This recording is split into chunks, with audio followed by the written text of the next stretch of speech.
చంద్రబాబు పిల్ల కాంగ్రెస్ వ్యాఖ్యలకు ధీటుగా సమాధానమిచ్చారు వైఎస్ జగన్.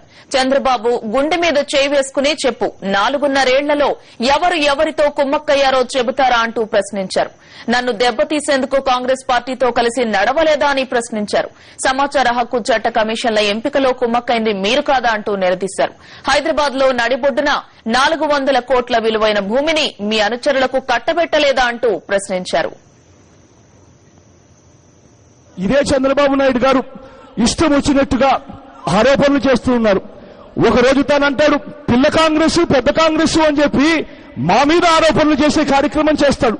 ఇవాళ నేను అడుగుతున్న చంద్రబాబు నాయుడు గారు, అయ్యా చంద్రబాబు నాయుడు గారు, గత 4 సంవత్సరాలుగా ఎవరితో కుమ్మక్కయ్యారు అన్నది ఒక్కసారి నువ్వే నీ గుండెల మీద చేసుకొని నువ్వు చెప్పగలుగుతావా చంద్రబాబు నాయుడు గారు? ఎవరితో కుమ్మక్కయ్యారు అని అడుగుతున్నా.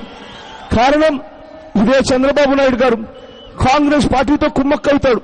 కుమ్మక్కై ఇదే చంద్రబాబు నాయుడు గారు ఇదే కాంగ్రెస్ పార్టీ ఇద్దరు కలిసి కోర్టులకు వెళ్తారు.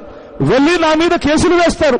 అది కూడా దివంగత నేత ప్రీతమ నాయకుడు రాజశేఖర రెడ్డి గారు చనిపోయిన 18 నెలల తర్వాత, నేను కాంగ్రెస్ పార్టీ విడిచిపెట్టి వెళ్లిపోయిన తర్వాత ఇదే కాంగ్రెస్ పార్టీతో కుమ్మక్కై చంద్రబాబు నాయుడు గారు ఇద్దరు కలిసి కోర్టుల దాకా వెళ్తారు.